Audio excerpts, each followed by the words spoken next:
¿Qué tal? ¿Cómo están? Bienvenidos y bienvenidas. Bueno, la expedición del Cañón del Mar del Plata fue mucho más que ciencia, claramente. Fue compañía, fue motivo de charlas en las familias, en los grupos de amigos, fue inspiración de miles de actividades escolares, pero sobre todo creo que fue una emoción compartida en todo el país. Entonces hoy me da una alegría enorme poder charlar con dos de los protagonistas de la expedición. Los voy a presentar más formalmente. La doctora Brenda Dotti y el doctor Emanuel Pereira son ambos docentes e investigadores del Departamento de Biodiversidad y Biología Experimental de la Facultad de Ciencias Exactas y Naturales UBA y del IBEA UBA CONICET. Bueno, bienvenidos. Me gustaría empezar la charla hablando sobre la expedición científica, no propiamente dicha. Una expedición así que claramente no surge de un día para el otro. Ninguna investigación surge del día para el otro, siempre hay un camino previo recorrido y de hecho se llama Talud 4, ¿no? Entonces genera curiosidad. ¿Qué pasó en los taludes 1, 2 y 3? Cuéntenos cómo fue ese recorrido histórico que desemboca en el Talud 4, por qué eligieron el Cañón de Mar del Plata y cómo decidieron y cómo se les ocurrió aplicar al concurso del Smith Ocean Institute. Bueno, arranco yo. Esta campaña, como decís bien vos, es Talud Continental 4 porque hubo 3 campañas previas en los años 2012 y 2013 en donde se decidió ir a estudiar el cañón submarino Mar del Plata. Bueno, había una diapositiva que mostrábamos lo que es el talud de Argentina. Nuestro talud está disectado por numerosos cañones, hay muchos cañones submarinos. Y nosotros por bibliografía sabemos que los cañones en general son zonas de alta diversidad por las condiciones topográficas que tienen los cañones y por cómo se dan las corrientes en esas zonas, suelen ser áreas de alta diversidad. Entonces, por aquellos años, en el 2012 estaba la intención del grupo de ir a explorar las aguas profundas y había que elegir un cañón. Entonces, bueno, ¿qué cañón elegimos de todas las opciones que tenemos? Y hubo, bueno, varias razones, pero una principal era muy práctica, ¿sí? El cañón Mar del Plata está ubicado frente a la ciudad de Mar del Plata y como ustedes ven, nuestra plataforma continental es bastante extensa. Va variando esa extensión, en algunas zonas es 300 kilómetros de distancia a la costa, en otros es 600, 800 kilómetros. Entonces una forma de optimizar ese tiempo de buque era buscando un cañón submarino que estuviera cerca de la costa. Y entonces, bueno, el cañón submarino Mar del Plata era un candidato, así lo vio Pablo Penchazade, que hoy estaba hablando, bueno, Willy, haciendo referencia a él, fue uno de los artífices que tiró la idea de, bueno, comencemos los estudios en aguas profundas y por qué no el cañón submarino Mar del Plata. Este cañón, además, está ubicado en una zona donde se da la confluencia de 2 corrientes oceanográficas muy importantes, ¿sí? Por el sur viene la corriente fría de Malvinas y a la altura de Mar del Plata, más o menos, se topa con la corriente cálida de Brasil, que viene por el norte. Y estas corrientes, a su vez, están conformadas por diferentes masas de agua, ¿no? Y ahí tenemos una representación de lo que son los cañones submarinos, que son estos cortes pronunciados que se dan en la zona de talud. Entonces el cañón submarino Mar del Plata era atractivo desde todos los puntos de vista, ¿no? Era un cañón que estaba cerca de la costa, era un cañón importante en cuanto al tamaño que presenta el cañón, era interesante por las corrientes que se encuentran en esa zona y las masas de agua que circulan en esas corrientes oceánicas. Entonces, bueno, en el año 2012 y 2013 se toma la decisión, bueno, primero en el 2012 se realiza la primera campaña, se llamó Talud Continental 1, fuimos al área del cañón submarino Mar del Plata. En aquel momento hicimos esa campaña a bordo del buque oceanográfico Puerto Deseado, que era el buque que estaba disponible, perteneciente del CONICET. Fueron campañas financiadas completamente por CONICET. Y esa primera campaña involucró un grupo interdisciplinario de gente. El objetivo de la campaña era más bien taxonómico, ¿sí? Queríamos estudiar la biodiversidad de ese cañón. Y bueno, se convocó gente de distintos institutos del país y de distintas universidades. Y bueno, y se lograron. Luego, en el 2013, volvimos a ir al cañón submarino Mar del Plata y en esas 3 campañas que se realizaron en esos 2 años, se logró recolectar un total de 64 muestras bentónicas, involucrando un intervalo batimétrico desde los 250 metros hasta los 3.500 prácticamente, que son esos puntos que se están viendo ahí en el mapita.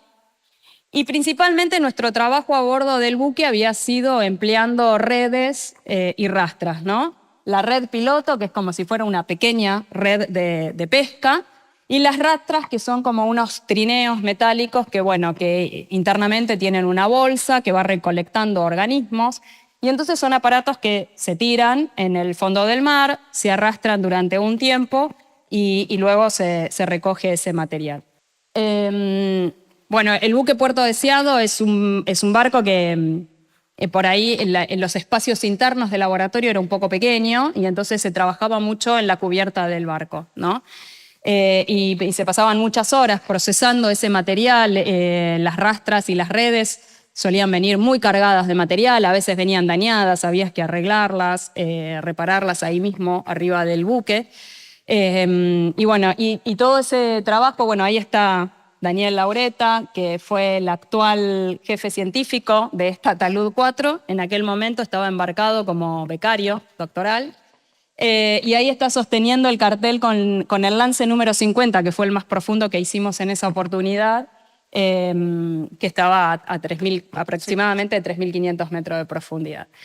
Y bueno, para que se entienda de por qué volvimos al Cañón Submarino Mar del Plata, ¿no? Por qué nuevamente tuvimos el interés de ir a esa campaña. Hay una analogía que es muy interesante, que es estudiar los ecosistemas de aguas profundas. Es como intentar estudiar un bosque, pero sin pisar ese bosque, sin ir al bosque, ¿no? Es como si yo te dijera, bueno, estudia un bosque, pero desde un helicóptero y con los ojos cerrados. Entonces vos tirás algo y lo que recogés de ese bosque... Imagínatelo, armarlo en tu cabeza. En tu cabeza, exactamente. Y eso era lo que uno hace con una muestra bentónica, ¿no? La recoge sin saber muy bien qué es lo que está recogiendo. A partir de esos pedazos uno trata de reconstruir el ecosistema. Y bueno, entonces por eso la campaña Talud 4, que brindaba la posibilidad de recolectar imágenes de muy buena definición, de alguna manera era plantearnos, bueno, ir a ese bosque, efectivamente, poner los ojos ahí y verlo.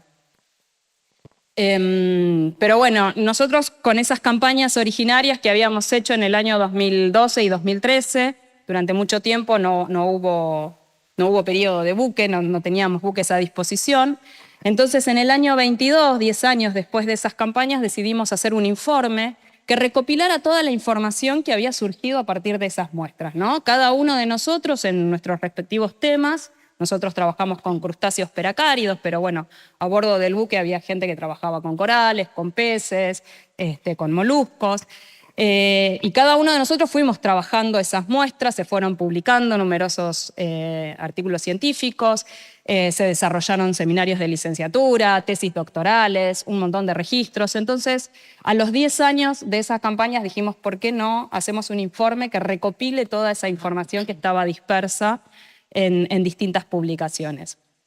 Y ahí surge ese informe sumario, y ahí es cuando surge el GEMPA. Ahí es cuando decidimos, bueno, ¿por qué no nos...? Que son las siglas de Grupo de Estudio del Mar Profundo Argentino. Sí, entonces fue como una forma de vincularnos y darnos una entidad a los que habíamos estado trabajando con esas primeras campañas, con las muestras que habían sido recolectadas en esas primeras campañas.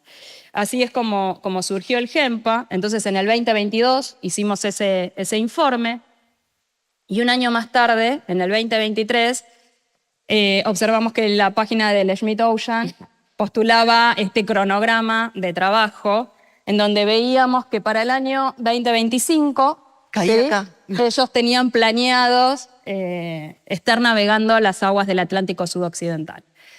Y bueno, ahí Dani Laureta, que es un poco el que fue empujando estas cosas, tira la idea de por qué no nos presentamos. Y bueno, por ahí algunos estábamos un poco escépticos, decíamos, ¿te parece? ¿Lo conseguiremos o no? Y bueno, en el 2023 decidimos que sí, que era una muy buena oportunidad para presentarse. Ahí debatimos un poco qué nos convenía, ¿no? Porque uno también siempre en todos los pedidos de proyectos o de subsidios, uno va evaluando, bueno, cuáles son las potencialidades de unos, las fortalezas. Entonces, discutimos si convenía ir a algún otro cañón, a evaluar la fauna de otro cañón, o si nos convenía presentarnos volviendo a insistir. A pisar el bosque. Claro, exactamente. Volviendo a insistir en el cañón submarino Mar del Plata.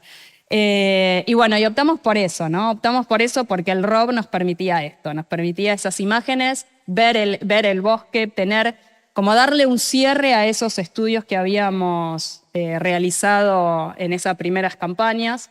Sentíamos que teníamos una fortaleza, que nos podíamos presentar como un grupo con experiencia, como que sabíamos de lo que estábamos trabajando. No éramos un grupo de personas improvisadas que dijimos, bueno, ¿por qué no vamos acá que parecería que está bueno? Había mucho conocimiento recabado, mucho trabajo realizado en esos años y bueno, y así fue que se presentó la propuesta. En diciembre del año 23, en el 2023, se presenta una primer propuesta que era una carta de intención de cuáles eran los objetivos de la campaña, lo que estábamos buscando con esto, el área particular que queríamos trabajar. Pasa una primera instancia de evaluación y ya después nos piden un proyecto más detallado, ¿no? Con el detalle exactamente de qué muestreadores utilizar, en qué estaciones, cuál va a ser el área, los días de campaña, el momento del año en que teníamos que hacer esa campaña, si había alguna restricción temporal en nuestro estudio. Y bueno, y se presenta eso a principios del 24 y en septiembre del 24. Sí, en agosto del 2024 nos avisan que nos estaban cediendo el barco para poder realizar la campaña. Wow. A descorchar champán, imagino. Sí, totalmente. Aparte, muchos de nosotros habíamos estado trabajando con esas muestras prácticamente toda nuestra formación. Yo, particularmente, Brenda fue mi directora de mi tesis de licenciatura. Mi tesis de licenciatura fue con material de las campañas del 2012 y 13. Todo mi doctorado y actualmente mi postdoctorado sigue siendo con esas muestras. Ahora con la oportunidad de sumar el nuevo material. ¿Y cómo evalúan el resultado de la campaña? ¿Cumplió sus expectativas? ¿Les falta todavía algo? ¿Era mucha espuma y no resultó como querían? ¿Cómo lo ven ahora? No, por mi parte creo que sí, fue fantástica. Cumplimos todos los objetivos que se planteaban. Los objetivos eran principalmente el estudio de la biodiversidad de invertebrados y peces bentónicos. Hubo otros objetivos más colaterales, aprovechando, ¿no?, que estábamos con el tiempo de buque. Se habían planteado el estudio de microplásticos en sedimento y muestras de agua. También las muestras de sedimento para granulometría y entender cómo es la dinámica del cañón, el tipo de sedimentos, cómo es esa erosión o cómo se depositan los distintos sedimentos. Y después, ya para más largo tiempo, era el estudio de la química del agua, el carbono azul, que todo eso va a llevar un poco más de tiempo el análisis de esos resultados. Pero desde el punto de vista de la biodiversidad, cumplió ampliamente nuestras expectativas.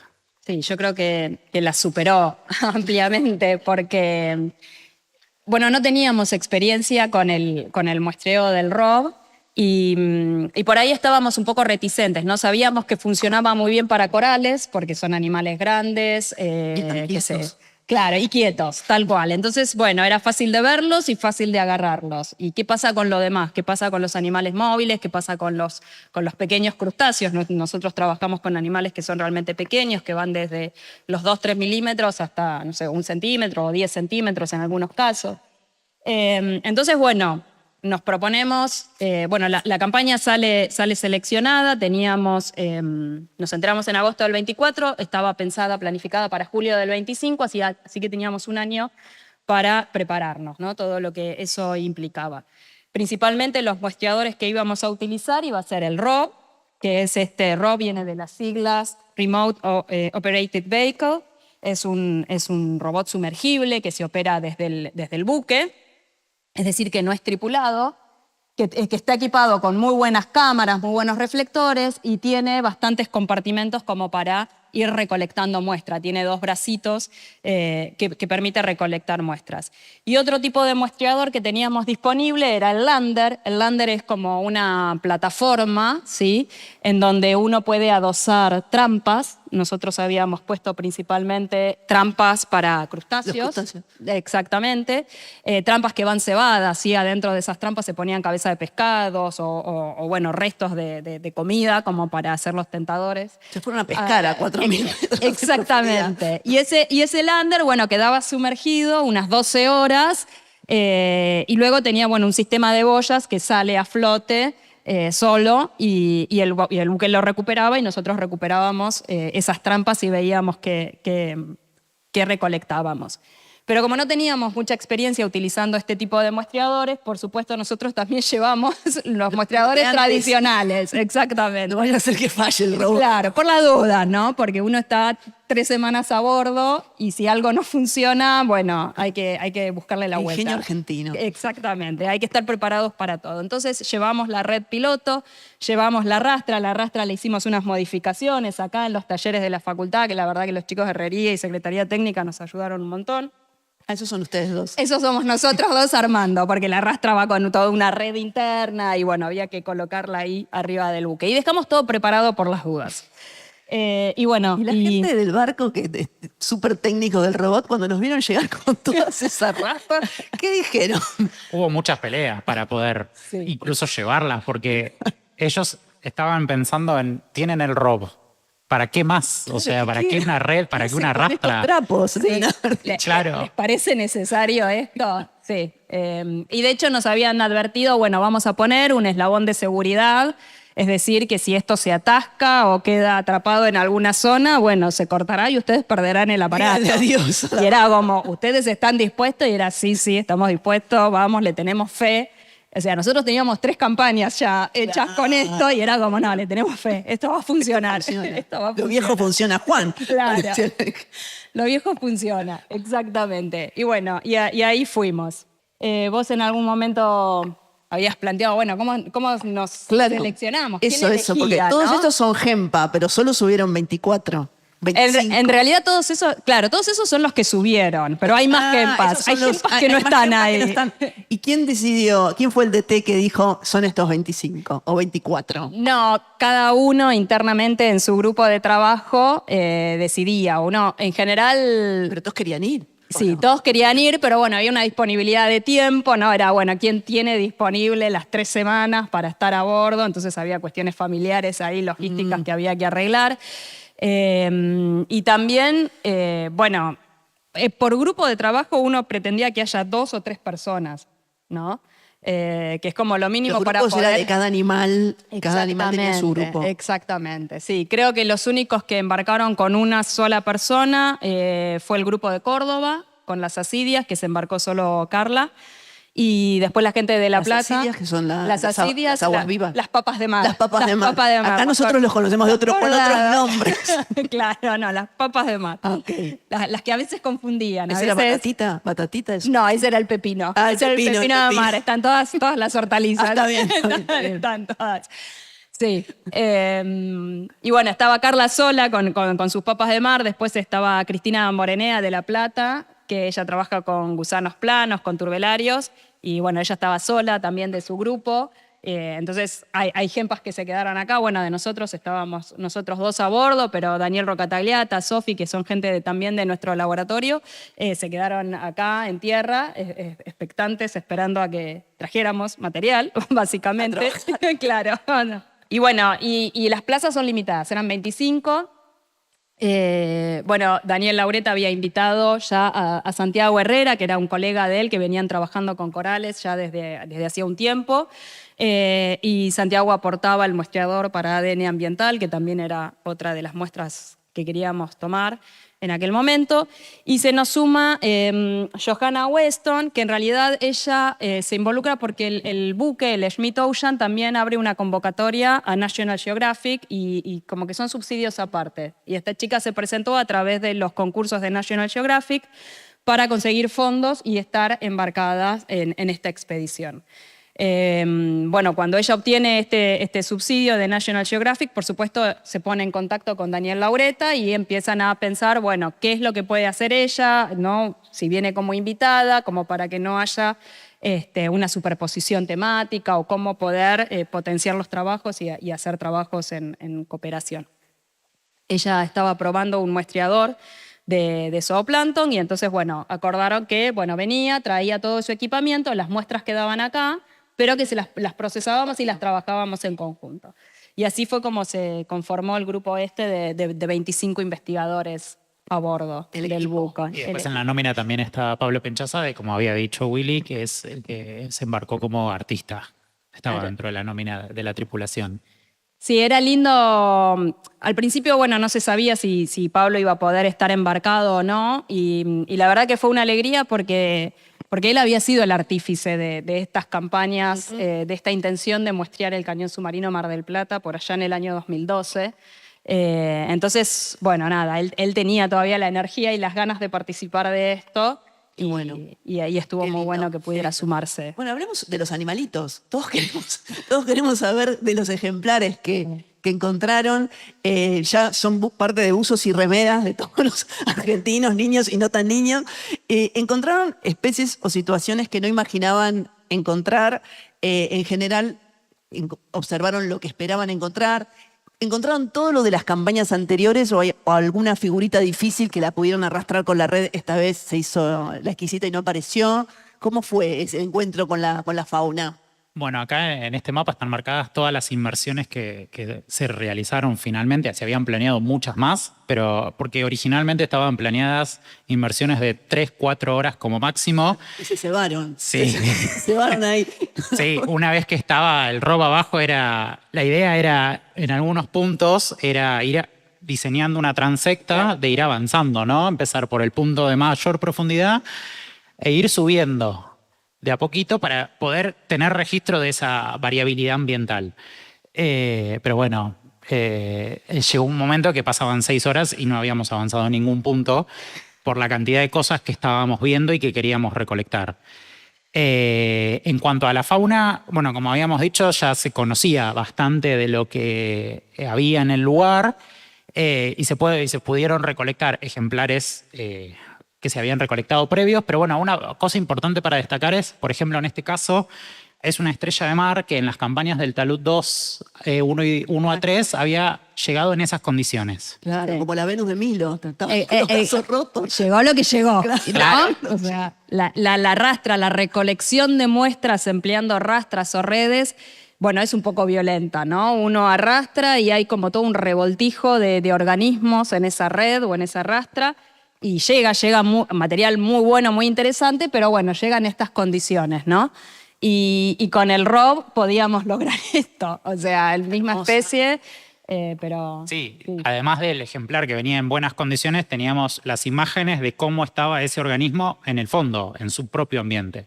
Que esa información con las campañas anteriores no se tenía. Sabíamos que llegaba una estrella, en este caso rota, pero no sabíamos dónde estaba, ni con quién exactamente. Sí. Lo mismo pasaba con los corales, por ejemplo. Esta es de las campañas anteriores, es un revoltijo de cosas que vemos que hay diferentes especies de corales que llegaron por la red, llegaron a la bandeja y después, con el caso del ROP, podíamos juntar la piedra, ¿sí? O juntar esa roca y el sustrato duro donde estaba ese coral y llegar en esas condiciones. Sin contar que además, obviamente, lo veíamos de vuelta, ¿no? Como estaba en su ambiente. Ahí vemos, en este caso particular, se ven esas cosas, esos brazos largos, son una ofiura, un grupo similar a la pariente de las estrellas de mar, que su comportamiento en el fondo es estar con esos brazos extendidos, captando alimento, esperando que pase algo y poder alimentarse. Eso no lo hubiésemos visto jamás con el tema de... con el tema de las estaciones. Aparecieron los amigos. Bueno, acá sí, la estrella, esta no es Batatita particularmente, es la otra, el rinoceronte o unicornio, como lo llamaba la gente. Pero bueno, de vuelta, fíjense cómo está en la bandeja, además del tamaño, que la verdad que es impresionante para un invertebrado de estas condiciones. teníamos las imágenes de cómo era el organismo en su ambiente natural. Que de vuelta, si hubiese llegado, sin tener las imágenes de cómo era en su ambiente natural, parecía más una masa amorfa que lo que realmente es en el fondo. Incluso con el ROP nos deteníamos un rato, lo filmábamos, era bueno a ver cómo se comporta y ese tipo de cosas también es información valiosa. Bueno, en particular en nuestro caso que trabajamos con estos crustáceos pequeños, nosotros sabemos que por bibliografía que viven asociados a los corales. Ahí tenemos un montón de estos crustáceos con los corales. Y acá esta en particular, yo vengo trabajando con ese grupo de organismos desde hace casi 10 años y la verdad que es muy emocionante haberlo visto en vivo. Vivos, ¿sí? Por eso ahí está la foto de la foto que hizo uno de nuestros colegas retratándome en el momento en que yo estaba emocionado viendo cómo se juntaban esos ejemplares y cómo se comportaban. Bueno, esto es el famoso campo de remolacha, que, bueno, a simple vista lo único que se ve es esa remolacha, un ambiente que era como muy homogéneo en ese sentido, poca diversidad, ¿sí? Lo único que se veían eran esos octocorales. Y después encontramos otro tipo de ambientes, ¿no? Cuando nos íbamos moviéndonos dentro del cañón, entre las laderas, veíamos que cuando aparecía un sustrato duro, aparecían los corales, ¿sí? Jardines verticales de corales, otros grupos donde se depositan otros organismos sésiles, que esto es muy valioso tener esta información también por el tema de nosotros sabíamos que había heterogeneidad del ambiente, pero de vuelta, tirabas una rastra, venían las cosas mezcladas y no sabías cómo estaban dispuestos. Esto es algo muy impresionante. Bueno, para aquellos biólogos, estos son crinoideos, o como la gente los llama, son lirios de mar. Esta foto tiene como una anécdota muy particular, porque nosotros nos dividíamos en turnos de trabajo y durante el turno noche nos encontramos con estas paredes verticales llenas de estos crinoideos, de estos organismos. Y justo en ese cambio de turno viene la chica especialista en este grupo, que era del turno mañana, y entra en la sala del ROP y se encuentra con esto. Wow, y ahí se desmaya. Prácticamente, o sea, Renata casi se desmaya por haber encontrado esta pared de los organismos que ella estudia y de vuelta, con una red, con una rastra, esto jamás lo hubiésemos visto. Sí, aparte son organismos frágiles, o sea, realmente se rompen con mucha facilidad, entonces, bueno, poder tener las imágenes y poder tener organismos intactos era realmente... ¿Cuidaba las crías? Esta era la que cuidaba a las crías, sí, creo que... Bueno, hay otra foto donde aparece con las crías, no sé. ¿Eso es novedoso o ya sabían que los invertebrados tenían esa clase de instintos? Bueno, se sabía que hay cuidado parental porque llevan los huevos un tiempo, después salen, hay como estadios larvales libres, se quedan por ahí cerca de la madre, pero no estaba registrado así fehacientemente de que tuvieran, que ya siendo juveniles, bien formaditos, bien grandes, que aún se conservaran ahí habitando cerca de su progenitora. Entonces son datos, o sea, como que esta campaña suma mucho dato biológico que por ahí no lo teníamos en las anteriores, ¿no? Que era más una especulación o bueno, uno lee de la bibliografía y entonces asume que algo así de ese estilo está pasando en este ambiente, pero estas imágenes nos permitían corroborar eso. ¿No? ¿Y esa era la esponja carnívora? Esta era una esponja carnívora que también la tenés ahí. Yo me la tengo en el pecho. Esa era una esponja carnívora, también se ve la cantidad de organismos, todo esto que están acá son crustáceos, anfípodos, bueno, también hay crinoideos, hay isópodos por acá.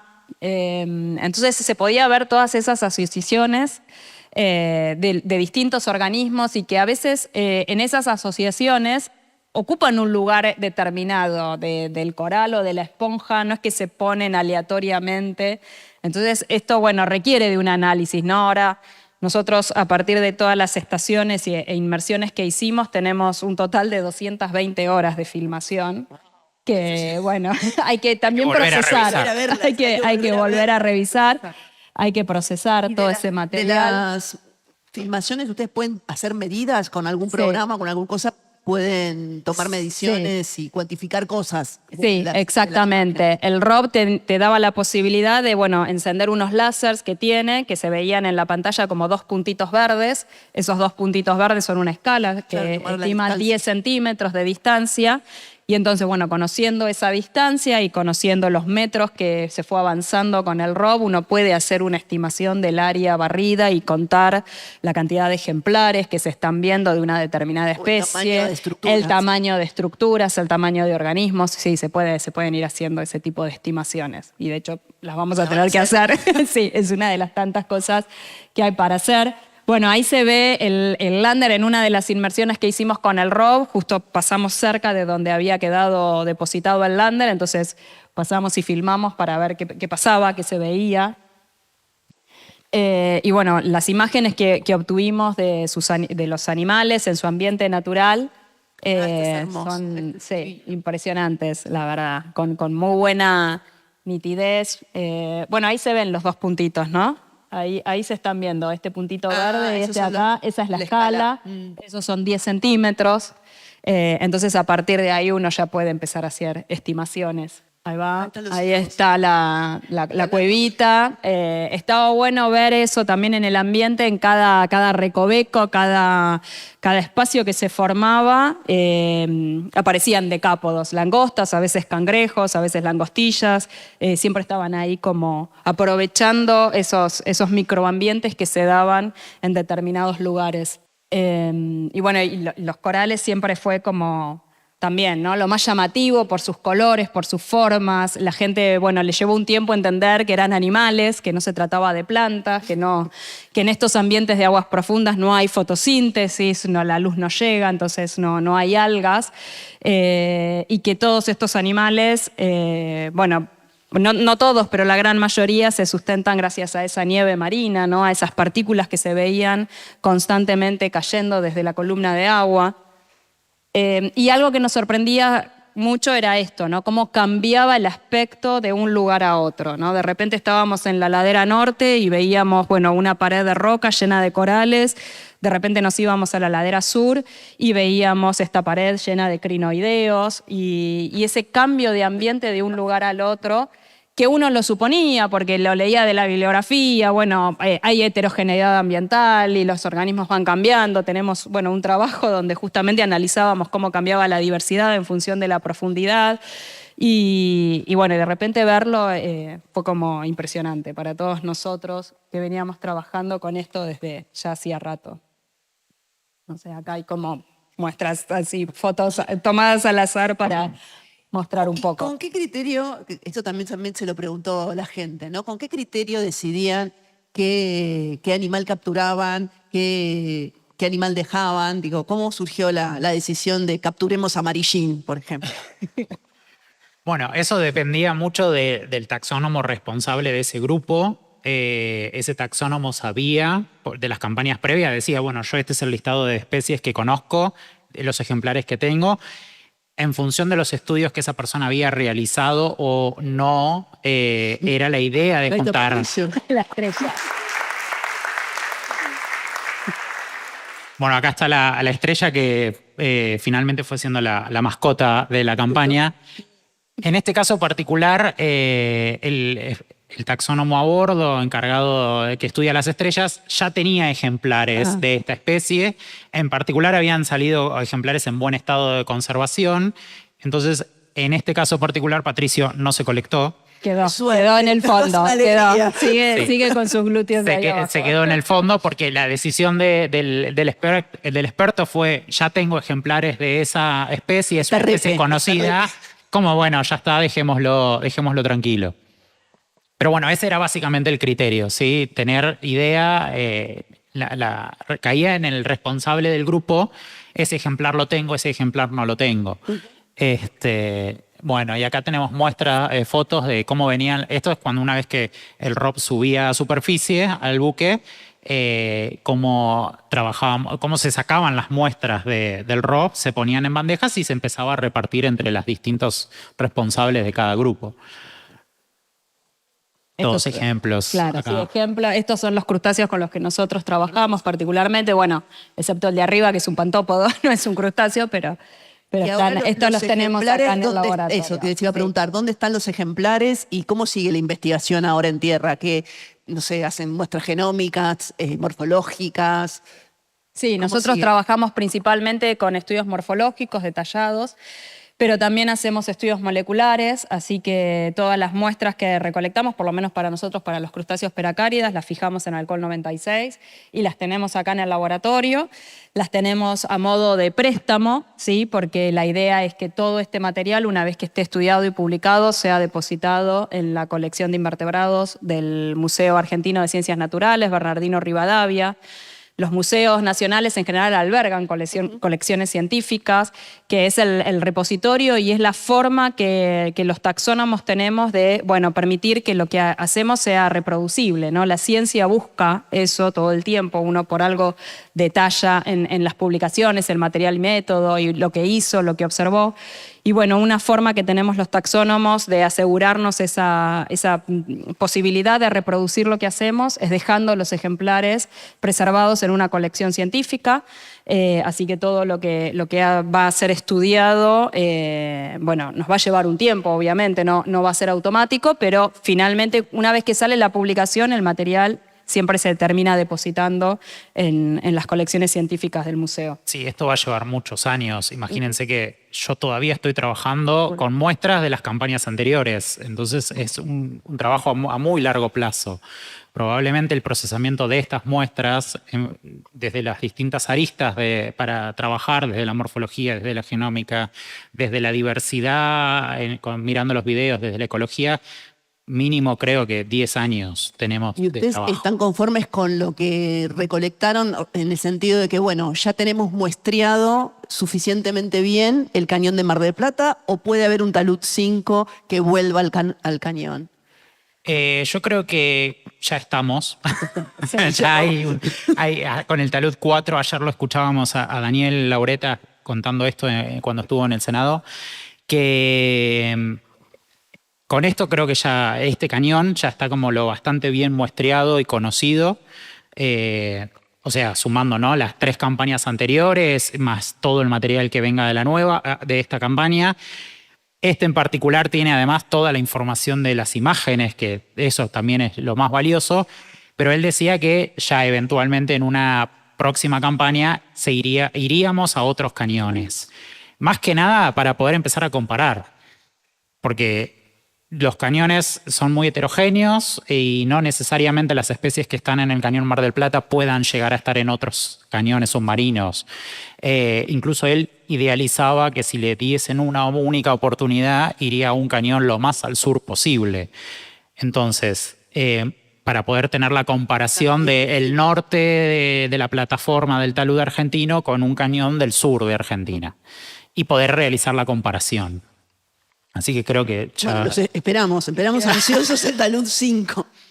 Una cosa que me resultó muy significativa de la expedición es que, y también ustedes lo remarcaron, es que subieron varias generaciones de científicos al buque. Estaba Pablo Penchesade, de 81 años, que también pintaba, y estaban sus tesistas y los tesistas de los tesistas, en una suerte de mamushka de científicos, o dada el auditorio podemos decir una cascadita de quinazas también, podría ser.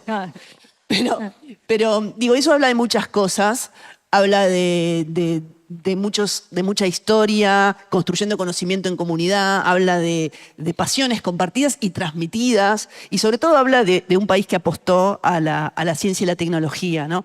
Entonces, ¿qué significa para ustedes haber compartido esta expedición con esa continuidad generacional y ser parte de esta historia colectiva? Y la verdad que es emocionante, ¿no? Porque la ciencia, como vos bien decías, es una construcción colectiva. Hay muchas preguntas que uno se hace que no salen de la galera. Se hacen porque hubo gente que trabajó previamente en esas zonas, bueno, respondiendo a otras cuestiones, tal vez, y todo va sumando, ¿no? Y por ahí el caso de Pablo, que estaba a bordo del buque, era el más representativo de estas 3 generaciones, porque muchos de los investigadores que él formó, que hoy son investigadores, en aquellas primeras campañas eran becarios, hoy estaban como investigadores y estaban también sus becarios con esta especie de mamushka. En nuestro caso, bueno, Daniel no estaba a bordo del buque, pero estaba, o sea, también participó de todo lo que es el armado de la propuesta, del material, de la logística que hay que llevar. También viene trabajando con este material desde hace años y también estaba expectante de qué nuevos ejemplares podemos recolectar para seguir proyectando trabajos en el laboratorio que daba Sofi, que está haciendo su tesis doctoral. Está Julián Santiago, que es un estudiante de grado, que justamente hicimos la presentación a beca doctoral en este último llamado, contando con las muestras pasadas de las campañas previas y las muestras de esta nueva campaña. Y bueno, como vos bien decías, esto se construye a través de años, ¿no? O sea, una campaña, uno invierte 3 semanas en recolectar muestras y es grandioso, son un montón de muestras, pero después el trabajo posterior que implica eso son años, ¿no? Son años que uno lo va planeando desde la carrera, desde el inicio, cuando los estudiantes se inscriben a una carrera que dura unos 6 años, ¿sí? Cuando se gradúan de esta carrera y empiezan a planificar un doctorado, y es un doctorado que también son 5 años de investigación en una temática.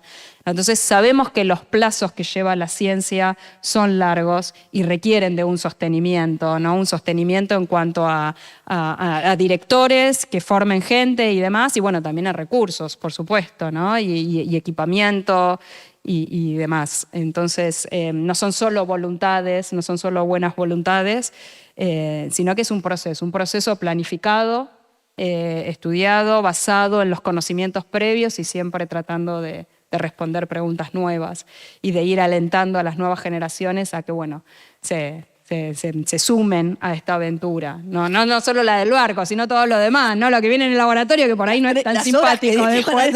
Claro. Mirar videos. Si hacemos un streaming en el laboratorio, no sé si la rompemos tanto. No te creas, no se subestime. Claro. Bueno, más allá del trabajo científico, vivieron 20 días en un barco y hay mucha curiosidad al respecto. Cuéntenos cómo era, primero no sé si estaban en turno noche o turno mañana, y cuéntenos cómo era un día de ustedes desde que se levantaban hasta que se acostaban. Bueno, justo nosotros estábamos en turnos separados. Brenda estaba en el turno día, yo estaba en el turno noche. Aguante el turno noche. Bueno, en particular, el turno mañana arrancaba a las 6:30 de la mañana hasta las 6:30 de la tarde, en ese continuo. Y el turno noche arrancaba a las 6:30 de la tarde y terminaba a 6:30 de la mañana. En particular, para el turno noche, lo más raro que tuvo el buque eran los horarios de la cena, principalmente. La cena, como tiene horario americano, la cena se servía a las 5:30 de la tarde. Qué duro eso.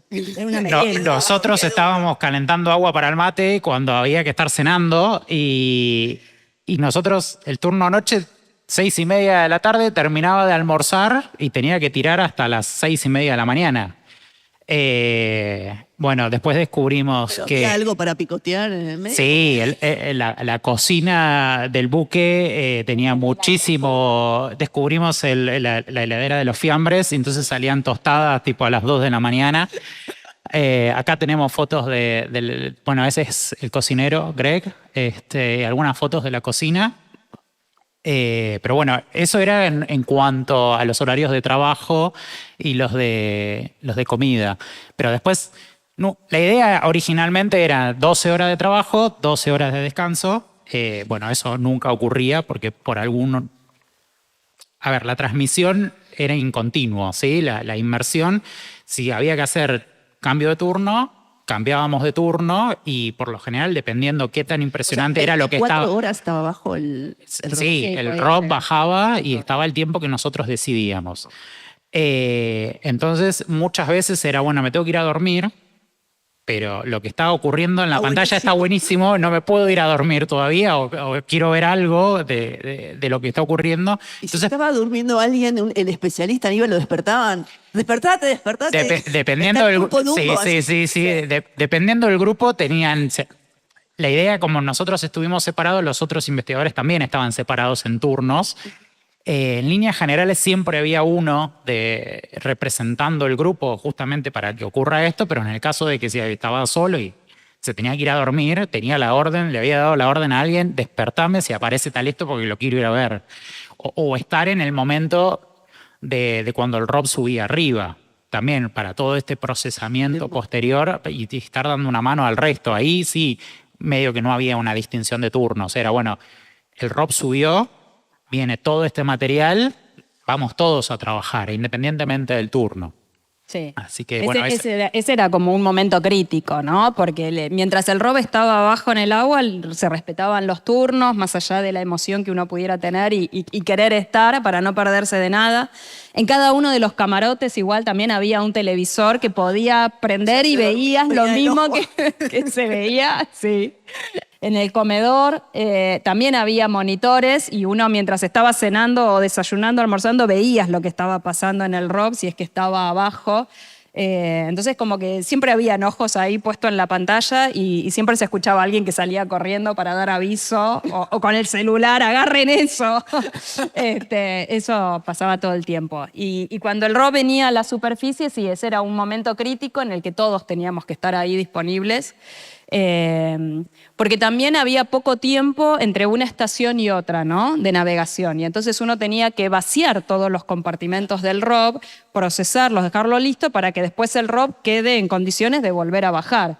Entonces ahí no había mucho tiempo. No, en el medio había que hacer todo, los técnicos, una vez que nosotros vaciábamos los compartimentos, hacían todos chequeos para ver que todo funcionara de nuevo, hacían limpieza, o sea, todo tenían que chequear para que el Rob vuelva a bajar. Y todo, si nosotros nos demorábamos, ellos se demoraban y era tiempo que nosotros perdíamos de tiempo de búsqueda. Eran 21 días fijos y era, bueno, ustedes lo administran, esa era como la condición, salimos este día, volvemos este día, si ustedes tardan mucho, son menos inmersiones, son menos estaciones que pueden muestrear. Entonces, por eso también todos colaborando al momento de que ese Rob salía para que el Rob esté disponible para volver a bajar lo antes posible. Bueno, sí. Que durmieron muy poco, descansaron muy poco, estuvieron prácticamente todo el tiempo trabajando. Y bueno, me gustaría charlar ahora en este último rato sobre el fenómeno social que generó la expedición al cañón. Tengo acá anotado, hicieron, fanáticos del fondo del mar, a todos los argentinos, a las infancias ni hablar, 94.000 personas siguieron la transmisión en vivo, más todos los que la vieron después, se transformaron en compañía, contención, aprendizaje, inspiración, merchandising, se transformaron en muchas cosas. Y entiendo que una de las condiciones de los señores Smith, del Smith Ocean, fue que hicieran comunicación de la ciencia. Pero una cosa es mostrar lo que ve el Rob y otra cosa muy, pero muy distinta es streamear el fondo del mar, ¿no? Porque streamear implica interaccionar con la gente, implica contar lo que se está viendo, hay una actitud didáctica, implica compartir objetivos, emociones de ustedes cuando veían las cosas, implica muchísimas cosas, transformarse en streamers. ¿Fue realmente, desde el principio pensaron poner tanto el cuerpo o solamente iban a cumplir con lo que decía la Smith Ocean de pasar en vivo lo que veía el Rob?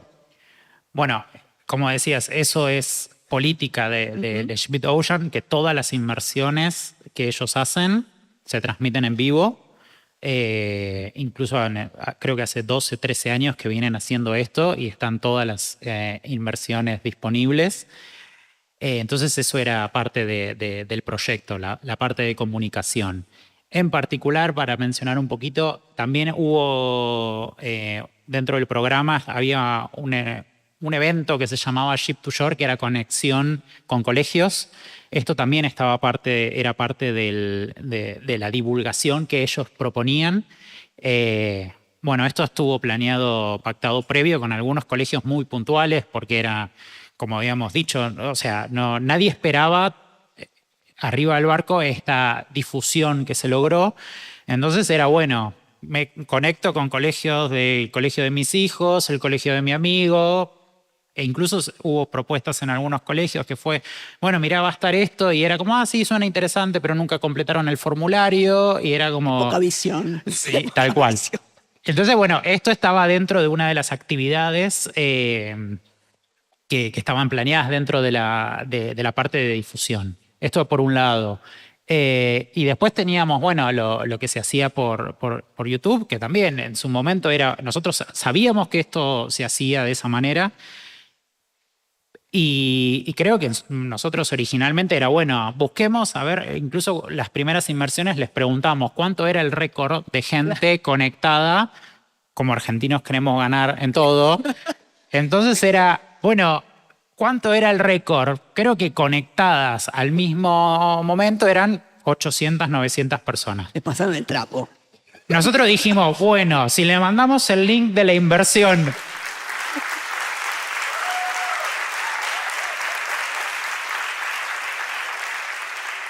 Si le mandamos el link de la inversión a nuestros amigos, familiares, a 1000, llegamos y rompemos el récord y ya está. Y era como, bueno, listo, nos quedamos conformes. Incluso entre nosotros, ahí era, bueno, hoy hicimos 1000, bueno, mañana vamos por 2. Y me acuerdo que la primera semana, como un número loquísimo en ese momento, era, tratemos de llegar al fin de semana con 5000. Fue como, bueno, listo, tratemos, sigamos con esto, ¿no? Primero era una difusión a través de las redes de Instagram de los distintos laboratorios y del GEMPA. Y bueno, después llegó un momento que explotó todo. O sea, seguimos sin entender por qué. Subir, claro.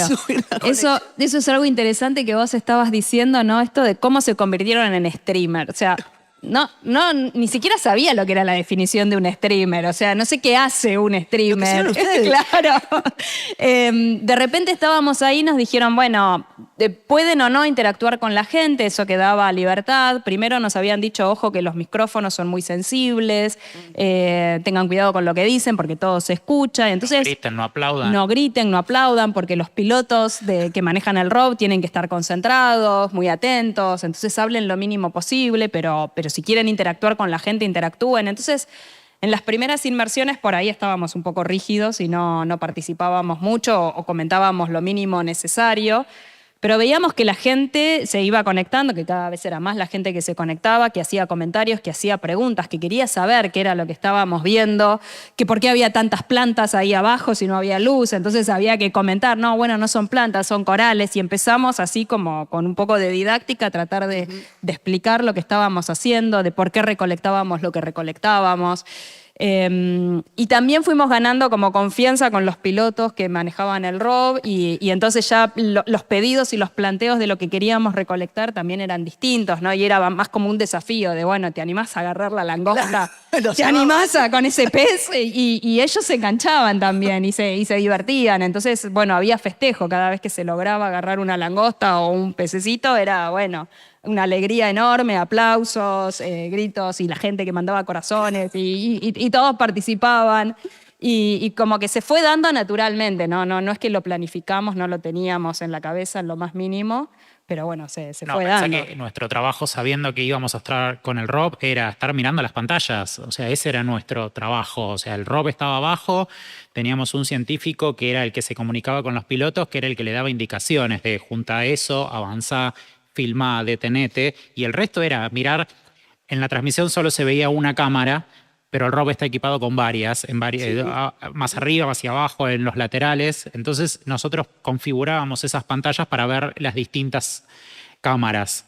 Entonces era estar prestando atención a las pantallas para ver si estaba apareciendo algo interesante y si estaba apareciendo por una cámara lateral o, por ejemplo, con los peces o las rayas, capaz que pasaban por el costado. Entonces ahí decías, no, trata de posicionar el ROV para poder filmar la raya o el pez interesante que pasaba. Llegó un momento que pasamos a esto, a estar hablando con la gente y quizás perdíamos de vista las pantallas porque teníamos el chat, veíamos el chat y la gente que comentaba y preguntaba y empezaba a hacer esto, y ahí creo que fue donde nosotros hicimos ese salto de empezar a hablar con la gente y hacer esto del streaming que nadie lo tenía planeado. Sabíamos que estaban, en las otras inversiones se escuchaba gente charlando durante las inversiones, pero no de la manera que lo terminamos haciendo. Sí. Y la gente de Smith Ocean lo llamó por teléfono y dijo, ¿cómo lograron? O sea, ¿cómo impactó en...? Nosotros teníamos mucha comunicación con la responsable de medios que estaba ahí y no lo podía creer. O sea, literalmente fue como, chicos, ¿qué hicieron? Porque ¿Qué están regalando? ¿Están repartiendo algo? Tal cual, ellos, a ver si está la próxima. No, de acá está. Quedó, bueno, después les mostramos ahí. Estos son los números que ellos nos pasaron. Estas 2 campañas fueron prácticamente de las previas a la nuestra y las vistas del video más visto fueron 8.700 y nosotros pudimos...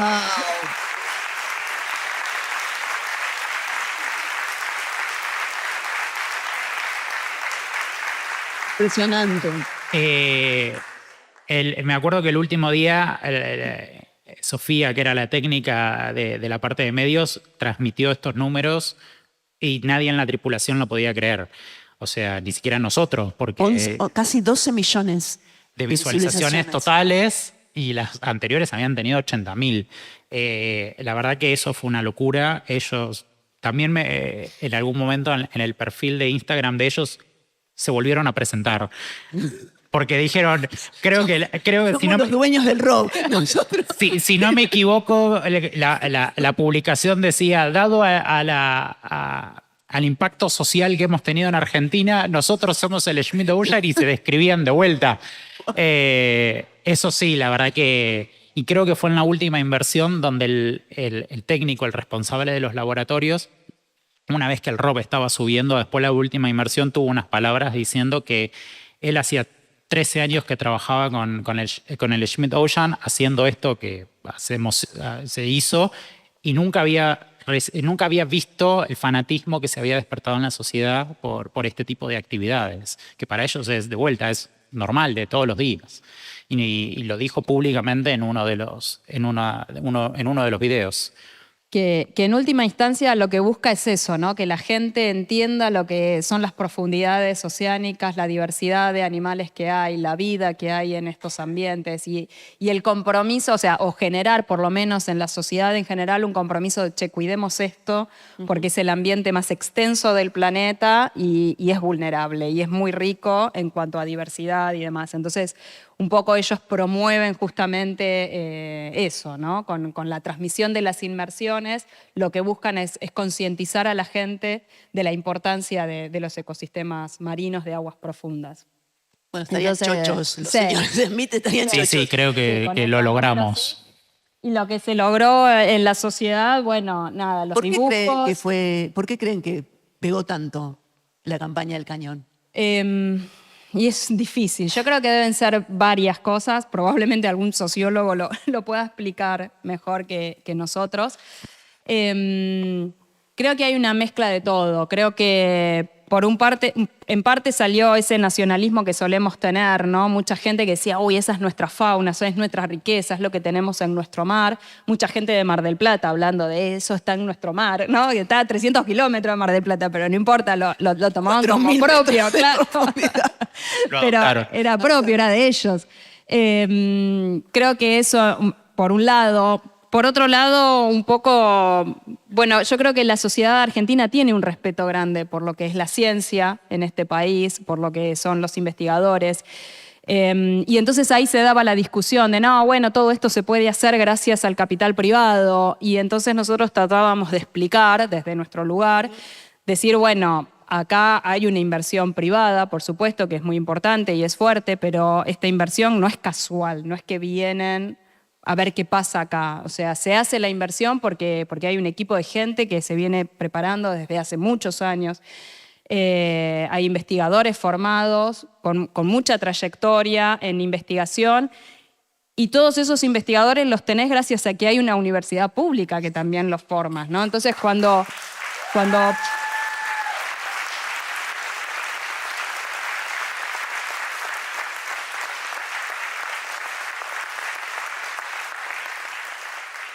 Cuando uno habla de 3 generaciones arriba de este buque, en realidad habían muchas más. No eran solo 3, eran 3 de investigadores directos, porque estaban los originarios y los becarios que después fueron investigadores y sus becarios.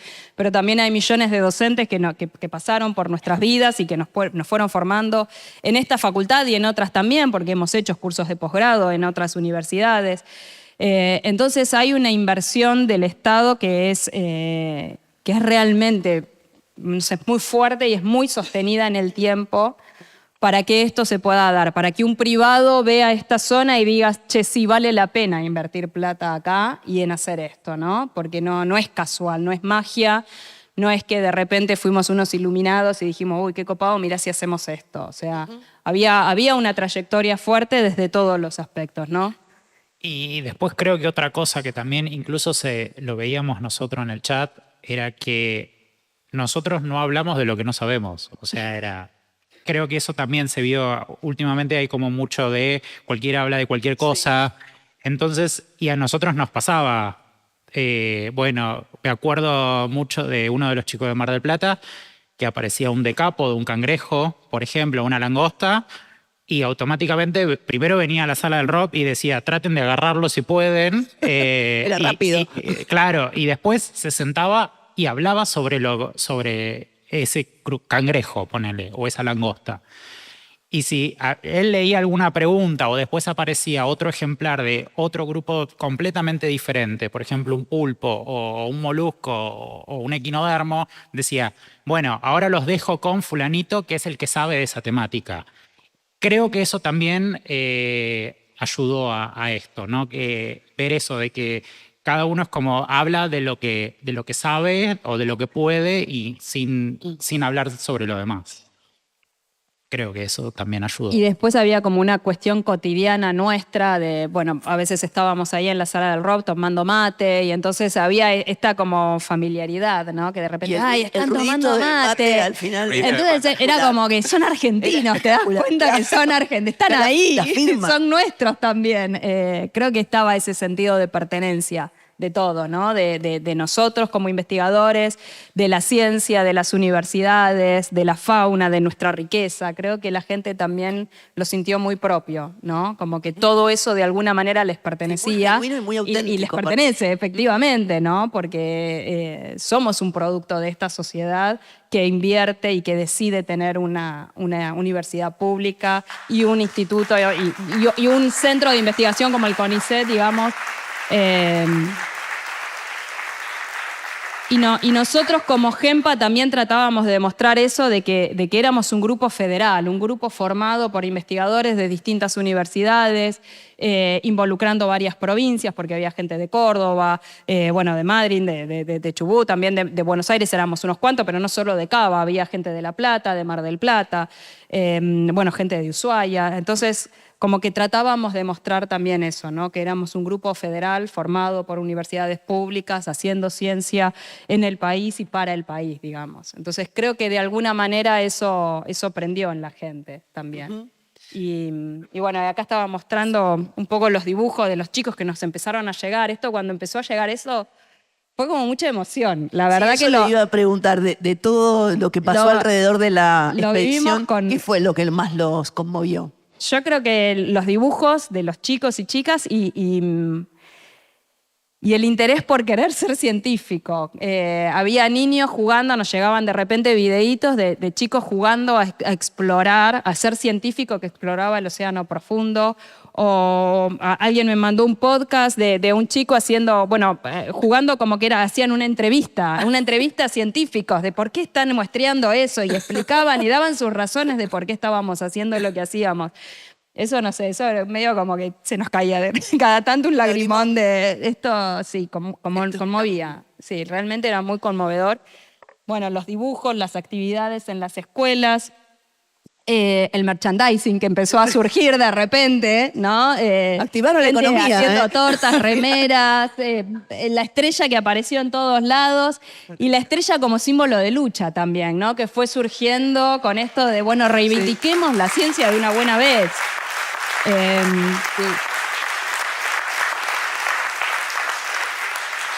Creo que ahí también eso nos llenaba un poco de orgullo y era una caricia al alma. Que la gente lo percibiera así, creo que era como un mimo, una palmadita en la espalda, ¿no? Esto de, bueno, están haciendo las cosas bien, sigan así, sigamos así. Y bueno, y fue contra viento y marea, ¿no? No estamos en el mejor de los momentos, ya desde hace varios años que venimos recibiendo algunos palos desde todos lados, desde la ciencia, desde la educación, desde la salud también. Y bueno, me parece que en ese sentido fue muy emocionante todo lo que se vivió. Sí, yo para terminar y bueno, antes de ir a las preguntas, también les quería, bueno, agradecer por todo lo que hicieron por nosotros, porque los que estuvimos de este lado, me permito hablar por el nombre de muchos, también nos sentimos muy, muy agradecidos por lo que hicieron por todas las científicas y científicos de nuestro país. Estábamos muy golpeados, muy dolidos, en medio de una campaña de desprestigio, donde la ciencia dicen que es un gasto inútil y que tener científicos es un lujo que este país no se puede dar. Y ahí llegaron ustedes, al rescate más o menos, y bueno, contando los secretos del fondo del mar, volvieron a que la gente pudiera amar la ciencia y amar lo que hacemos. Y no solo eso, sino que también reivindicaron al CONICET y a la universidad pública, volviéndolo a poner en lo más alto, y eso nos llena el corazón de orgullo. Gracias por haber atravesado las infancias, dejando una huella que no se va a borrar nunca. Gracias por esta alegría que nos dieron. Y gracias por